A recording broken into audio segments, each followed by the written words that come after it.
Welcome back. Today we're going to be talking about Marshall Crew's 18 questions on how to build a brand. These questions, I just stayed in the live stream for 4 hours to write all of them down and take note of all my answers. I highly recommend if you are interested in starting a brand or have a brand or even just interested in the whole landscape of how brands are created, this is the video for you. I cannot stress enough how useful these 18 questions were to me in building my brand and how important this could be for you. So the first thing he asked is, what is something you've been through that changed how you see the world? I think it started for me in 3 things. The first thing was reading Think and Grow Rich by Napoleon Hill. This book showed me that if I believe anything, I can do it. And the only way you can do something is by first believing it. The second thing is my parents' divorce. When my parents divorced, that really helped me become independent. It showed me that, if I want to buy things on my own, I have to work for them. It showed me that I have to take care of myself. It showed me that my parents are not always going to be around and that I need to take care of myself as my parents took care of me when I was a kid. And the last and third and the most recent one is putting my faith in God's hands.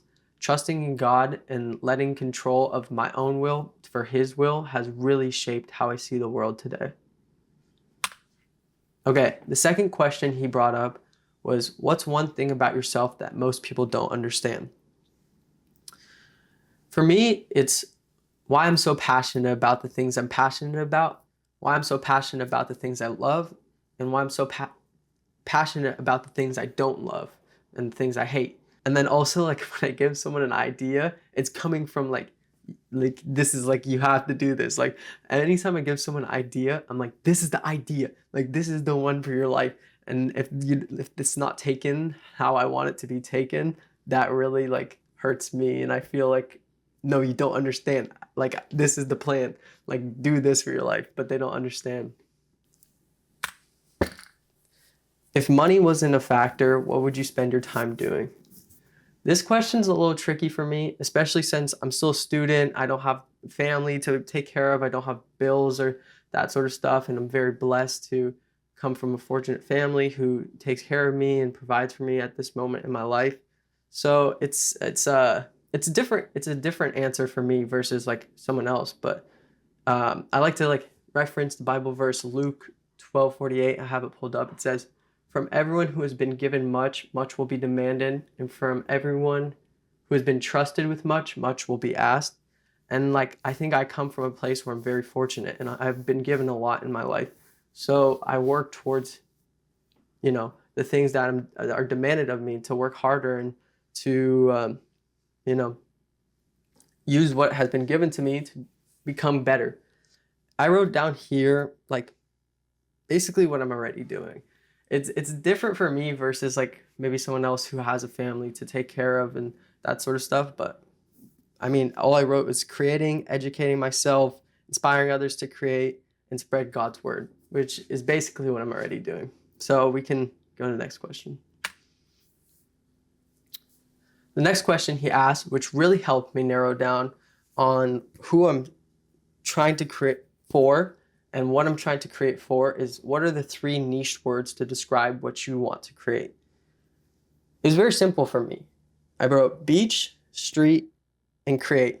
And I think these are 3 words that are really highlighted in what I want to do and the culture I want to create. And yeah, next question he asked is, list 3 to 5 fictional characters that embody your brand's energy. I came up with a few. I wrote down the Pogs from Outer Banks, Virgil Abloh, Old Kanye, Drake and Josh, and Miles Morales. And I think I picked all of these because they just seem like people that you would want to spend time with, like people that do interesting things and have interesting stories to tell because of those interesting things. They all seem very genuine.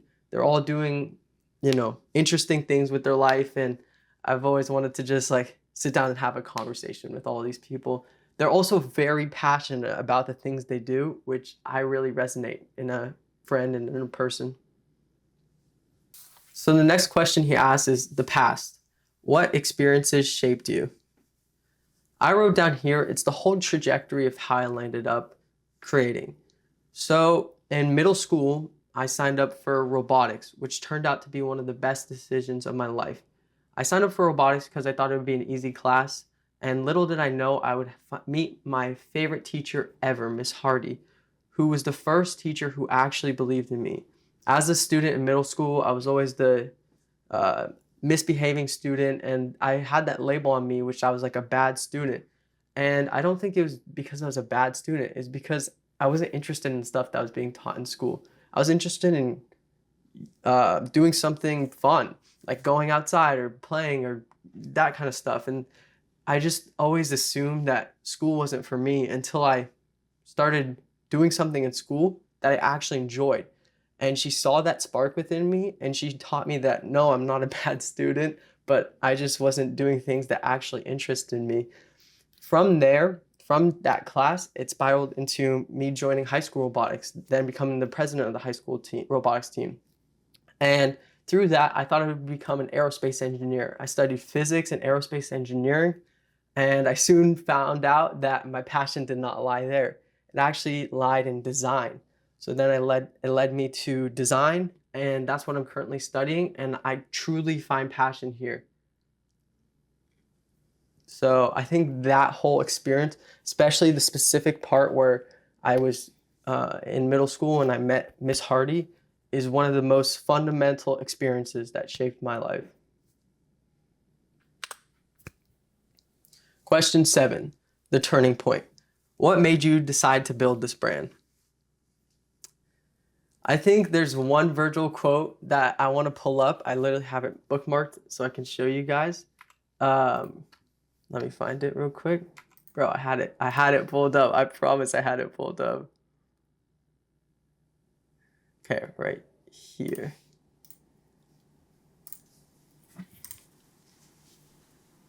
Okay.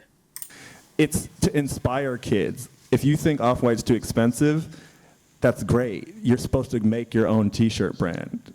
It's the same thing to your counterfeit question. I think this is truly the reason why this is one of the factors why, but I think I've always loved to create. I've always wanted to inspire people to create. Just as Virgil inspired me to create, I want to be that for someone else. And one thing that I like to say is I started designing Truffles Clothing 4 years ago, or close to 4 years ago. And Virgil passed away a little more than 4 years ago. So I'd like to think that when Virgil passed away, I carried on what he left behind and that he wasn't able to finish. RP Virgil, right? This is a magazine I designed a year ago. And on the 17th page,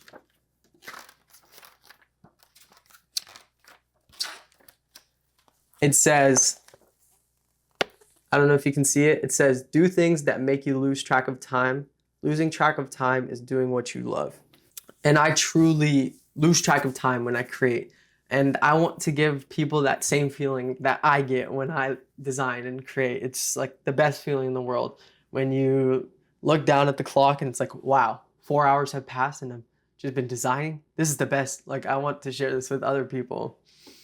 And this is these questions get really vulnerable, and like me sharing this with you is like me peeling away like a sort of something that I just like carried, that there's like a front between regular brands and brands built by like people just like me, that I think like it's like financial independence. Like I've always wanted financial independence from a young age, where I can just have the freedom to do things that I'm called to do. And this is one of the means where I can generate revenue doing one of the things that I actually enjoy doing. I think this will really help me set up for that. If I'm able to, make money off of doing something I enjoy, that's a double whammy. I also think that something that my dad always says is like, do what you love and the money will follow. This is something I love, and I believe that the money will follow as long as I do what I love. Next question. That was very vulnerable. Let's go to question 8, the present. What are you creating and why? This is a great question again. So currently, I would say I'm creating fashion. And the reason why I'm creating fashion is because it's the most accessible thing to actually what I want to do. I don't really want to just create fashion. And I think there's one reference that I want to pull up real quick.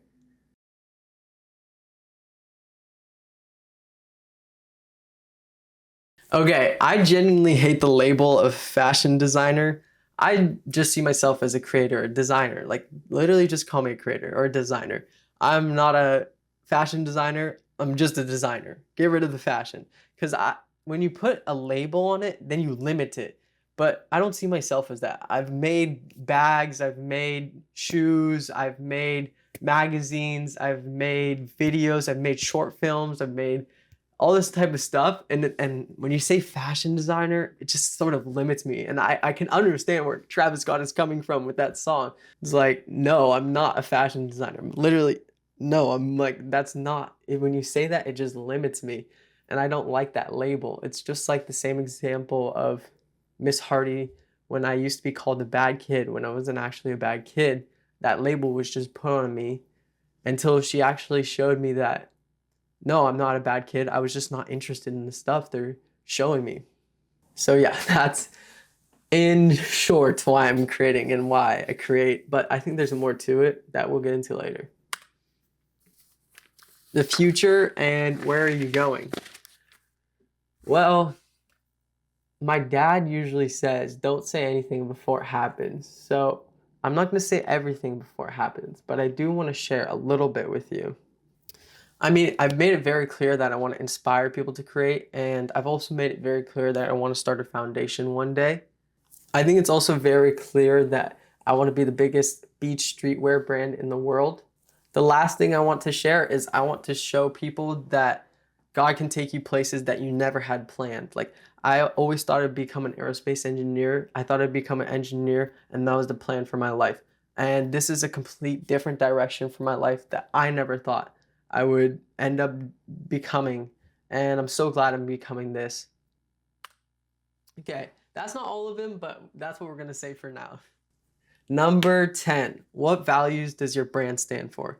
This is an amazing question. And I think if you guys are taking note and writing along with these questions, this is one that you should spend a lot of time on because this is really what's going to build the brand up from the bottom. These are what your brand is built on.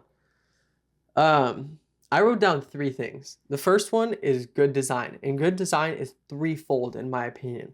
The first aspect of good design is it's sustainable, and every regard of what sustainable means. Sustainable means that it's gonna last you, like quality-wise. Sustainable means the design is not just a trend. It's not just gonna be in for a few months of the year and then it's gonna be in the back of the closet and you're never gonna wear it again, or it's inside of a Goodwill and you're never gonna wear it again. No, that's not what it means. Sustainable means to have a design that you can wear today and you can wear in 10 years and you can give to your kid and he can wear in 100 years. That is the design that I think is good design, and that is the design that my brand stands for. I believe all the pieces that I've designed thus far, you can still wear to this day. And that's a testament of good design and sustainable design. And the last thing is I actually use sustainable fabrics. I use fabrics, organic cotton, which doesn't use any pesticides or sprays on the cotton. So you're getting the best feeling of fabric and the softest fabric possible. I also have certain certifications that give me recycled materials, as well as I try to have the most sustainable practices that I know available to me. And I continue to chase those sustainable practices. The second part is authenticity in design. Are you telling your story as it was directed to you? Are you trying to put on this act of something that you're not in your designs? Because that's what I see so time and time after again. Like one of my friends will be like, I'm starting a clothing brand. I'm like, sweet, like what's the design? Like what's the idea? What's the concept? And they show me a concept and I'm like, how does this relate to like your story and your life? It doesn't. It's just you're putting on this act of a brand that is like pointless. Like, what's the meaning behind it? Like, why? What's the why? Like, why? No, because you're putting on this act. It's not authentic to you. And the last point is intentionality. I think every single detail of a design should never be overlooked. Are you kidding me? Like, when you look at good design, single stitch, every single detail has been thought out, and thought out more than you would ever think out it. Like, I love when subtle details are there, like certain things where you never think would be there are there, like hidden messages and hidden logos in places that would never be there. That is beautiful to me. Beautiful. I love intentionality in design. So that's the first thing. That's the first value. Good design. How long is this video going to be? Oh gosh, this is 20-minute video. This is going to be a long one. All right. The second value that I stand for is creators. Creatives, all creators. I stand with creators. Musicians, designers, painters, artists, videographers, photographers, directors, guitarists, engineers, whatever it may be that you do that's creative, I stand with you. Because creating is so difficult. Oh my goodness. Creating in this day and age, like trying to find your audience in this day and age, trying to balance social media, all of this, I stand with you. Like, I am standing right there with you as a creator myself. I want to support you. I want to collab with creators. I want to work with creators, and I want to promote any creator that I just like catches my eyes. Like, collaboration is so fundamental to creation, and I wanted to collaborate, make this a collaborative brand that I work with designers from all around the world, and you see stuff that you wouldn't normally see in the brand by me illuminating creators that you haven't even heard of. The last value that the brand stands for is love wins. Loving for yourself, loving for God, and loving for your neighbor. These are values that I want the brand to absolutely stand for, especially because there's so much hatred in the world right now. I want to have a community of people that love themselves, that love each other and love God and serve God, and that are just good people. Like, I want to, like, the value of love to be so showcased in this brand. And I also want people to know that loving yourself means living a balanced life, living a life that's not super flashy, but you're still enjoying your life. A life that, you run sometimes, but you also get gelato sometimes, because that's like a balanced life. That's loving yourself. It's like you're loving yourself by not restricting those things, but doing it in moderation. Like, that is love. And that is a value that my brand stands for. Question 11 is, what does your brand stand against? And he wrote this, not me. He wrote huge. And I 100% agree. Because again, this is something I talked about in my last video, but this is what makes your brand exclusive. This is what people will be like, okay, this brand is for me, this brand isn't for me. Like, if you don't know what your brand doesn't stand for, if you don't know what your brand stands against, then it's for everyone, and it shouldn't be for everyone. That's not how you grow a brand. It needs to be exclusive. It needs to be something that's demanded by a certain community and not demanded by everyone else, basically. So I wrote 3 things again, and they're just exactly the counter opposites of what I just talked about. Bad design is the first one. We stand against bad design. If you use AI in your design, gone. You're done. Bad design. Are you inauthentic in your design? No. Bad design. We talked about inauthenticity. And I think the best example of this, I don't like calling out brands.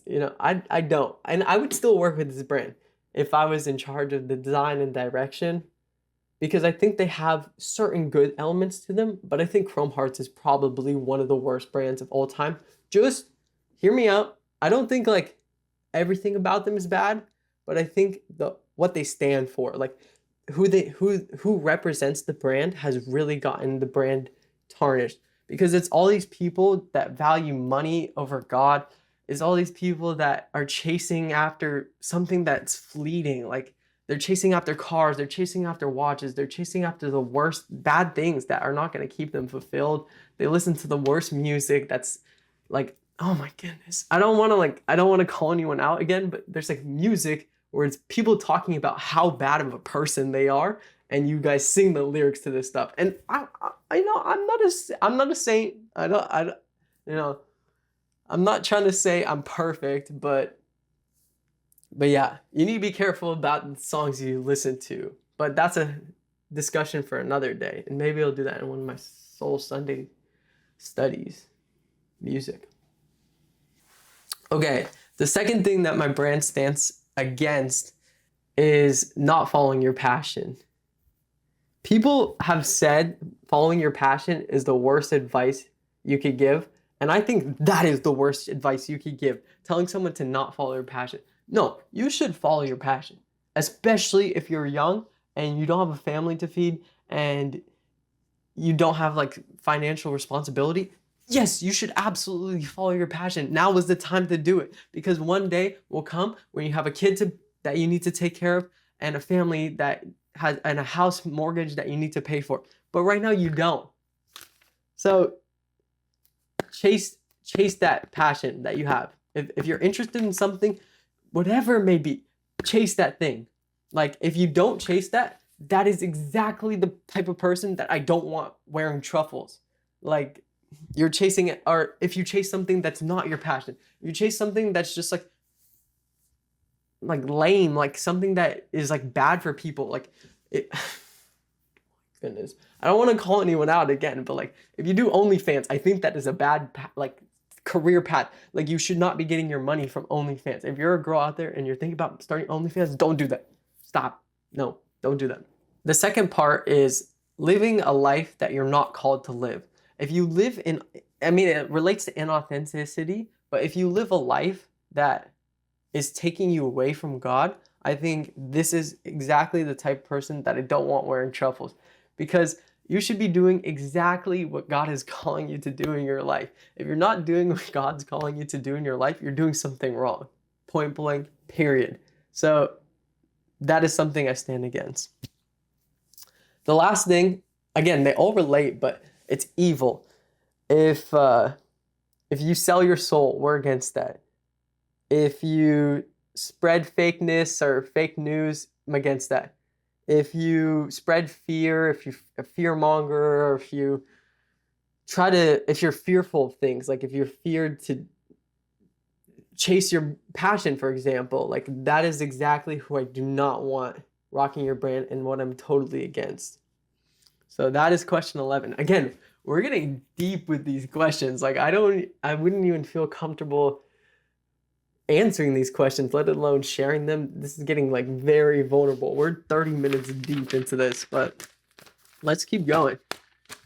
Question 12.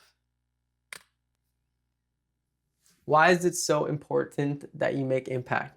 I think all of these questions totally relate to each other in the grand scheme of things, but I wrote here, I think one, like first premise, we are all here to do something, whether it be something small or something big. We're all here to do something.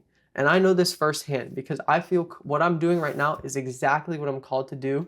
And there's things that what I'm doing right now will lead me to do later in my life that I'm definitely called to do. And I think you are called to do something, and the people around us are called to do something. And we have the choice to either do that thing, do what we're called to do, or do something else that we're not called to do. And I want to show people that you should do the thing you're called to do, and you can do it successfully, and you can make a career out of it, and you can make a living out of it. And whatever things that will get in the way of you doing what you're called to do, they're only temporary. And if you sit down and actually tackle that problem, there's no problem you can't face without God. I think the second part to this is like we all have this sort of potential. We're all born with a potential. And I think there's a Tyler the Creator song that I want to pull up.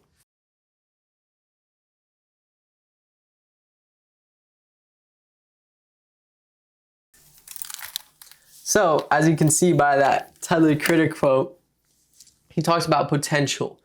And I think that's very important because we're all born with a certain potential. We have gifts and abilities that God gives us and that we're born with, or we're born with family traits or family inheritance or whatever it may be, that we have this potential when we're born.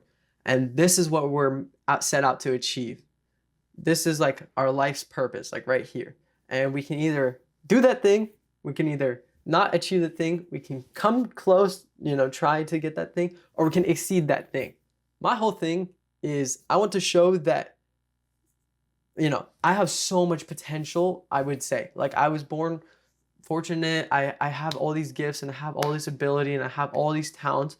And if I have this high potential and this is like what I'm set out to achieve, I want to show that everyone can, achieve so much. And I have this potential and so do you guys. So I need to show you guys that whatever potential that you have and whatever goal that you're set after, that you can do it and you can surpass that thing. Like, you can do even more than what you're even set out to do here on earth and make that impact, whatever the thing is that you're called to do, as I think everyone is called to do something. Okay, question 13. What type of person do you want to reach? This is a tricky question because it completely relates to your niche. And niche has always been something so tricky for me to like nail in, especially because I want this to be available to everyone. Like, I don't want it to because design transcends culture, it transcends age, it transcends all that stuff. But I think narrowing down is a really healthy thing, a really good thing. And like I said, there are certain people that I don't want to attract. In question, I don't know, a few questions ago, it said, what values do you not want? And those things are not what I want, but there are also the values that I do want. And I think those are prominent in a certain group of people that I listed here. And I wrote creators, lost people, and people who are not fully secure in the world. And what I mean by that is like the people that don't really find fulfillment in the world. If you find, there are people that find fulfillment in cars, people that find fulfillment in watches, people that find fulfillment in girls or whatever it may be. They find fulfillment. And that's their life. They get to choose what they want to do with their life. If they want to choose that, the brand's not for them. It's okay. That's not the person I'm trying to reach. The person I'm trying to reach is that person that is not fully satisfied by those things. It's the person that is looking for something greater than that thing. And that's the person I'm trying to reach. I think also that type of person it's hard to make connections with that type of person because it's a rare person. Like, maybe 1 in every 50 or 1 in every 100 person is that way. So I want to create a community within the people that don't choose the world. They choose something greater. They choose their purpose. They choose what they're called here to do, and make a community of those people within my brand. Okay, question number 14. It says, what do you want to sell to them? And I wrote right here, I don't really care. And what I mean by that is like, when you buy something to me, and like right now I'm making fashion, like that's very clear. But when you buy from me, like, it's not really like, it is about the clothing, but it's not really about the clothing to me. Like, it's always about deeper meaning. Like, yes, you're buying a t-shirt, or yes, you're buying a hoodie, or yes, you're buying the pants.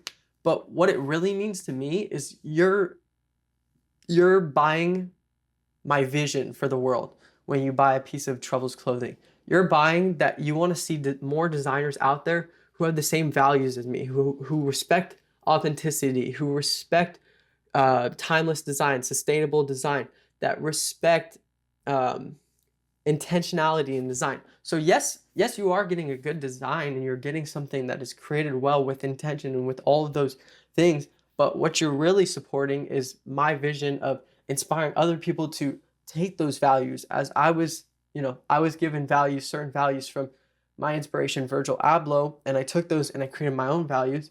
I want the next generation to take those values that I have and build upon those values instead of the values that other clothing brand creators have right now, and show them that, even this guy who is small but came from no industry connections, came from whatever it may be, and he had another calling and was led to this, or had another path and was led to this calling, could do and become such a huge brand, and that they could take the values that I came up with and build upon those. That would be a blessing for me. And I don't really care about selling the clothing. Yes, of course I care about selling the clothing, but it's way more deeper than just selling a clothing. It's more so an investment in the vision.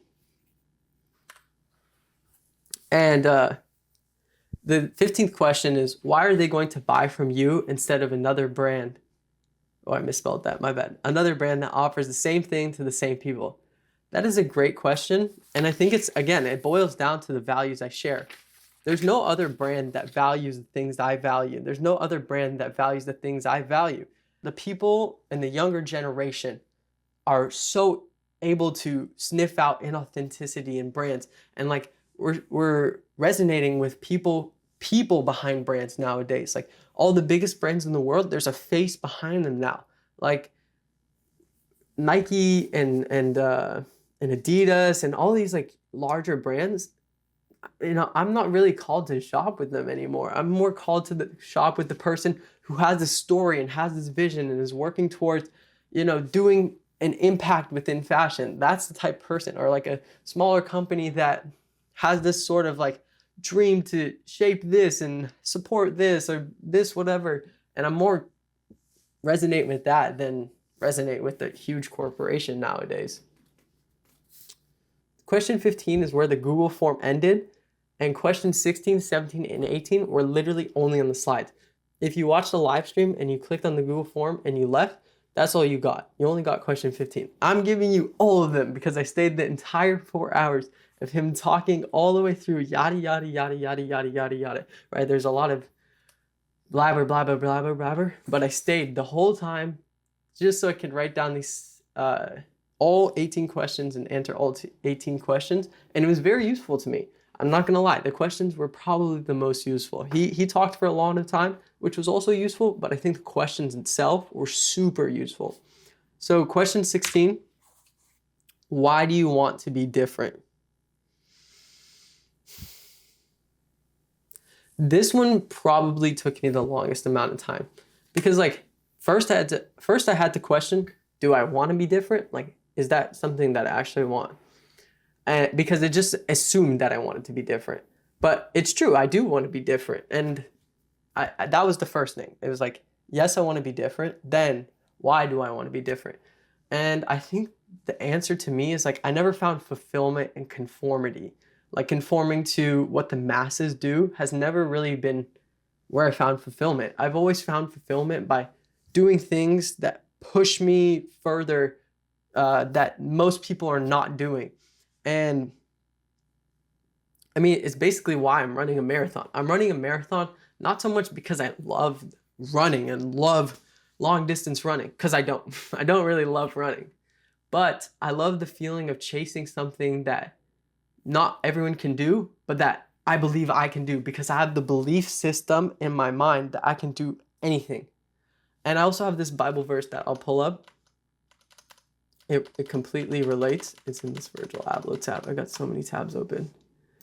Matthew 7:13 through 14, where he says, "Enter through the narrow gate, for the wide gate is broad and the road that leads to destruction, and many enter through it. But the small gate and the narrow, but small is the gate and narrow the road that leads to life, and only few find it." And I think that's just like a beautiful verse. Like, it's like, that's where you find fulfillment. That's where you find life in it, in the small gate, but only a few can find it. And that's why I seek being different. Oh, and another note I want to talk about, it's another one of my huge inspirations. Virgil obviously is a huge inspiration, but Balin Levine, he's inspired me so much more than now that I can actually have time to think about it, he's the person that inspired me not to smoke, not to drink, not to party. He showed me that you can have fun without those things.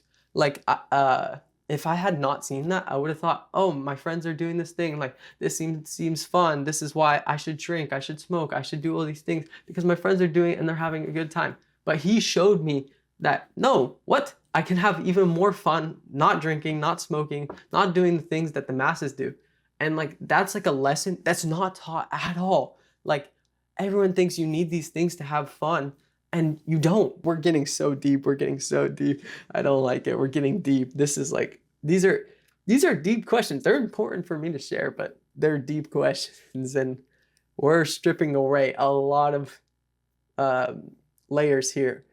And like, this honestly seems like, one of the comments was like, save it for therapy. I was like, that had me weak. That had me weak. No, it's important to share this. It's important to share this because it's the brand DNA. It's the brand identity.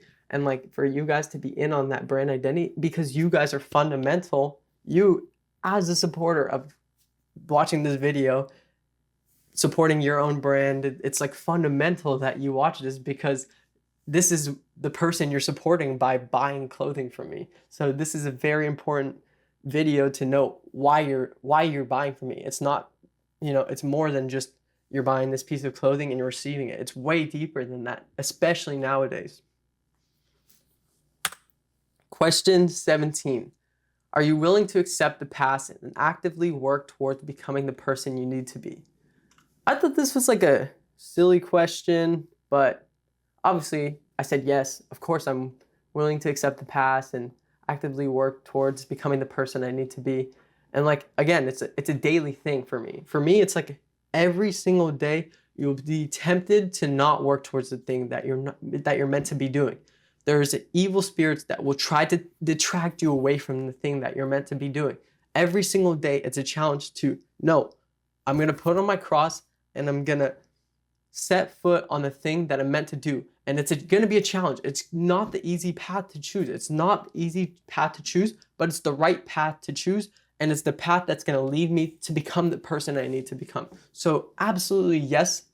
And this line of reasoning helped me reason with this seemingly silly question to understand that no, it's actually a little bit deeper than just yes, no. There's like yes, and I accept the fact that it's not the easy path. If you want the easy path, this is not for you. But if you're on question 17, I mean, you've made it past where most people would stop. So I don't believe you're the type of person to take the easy path.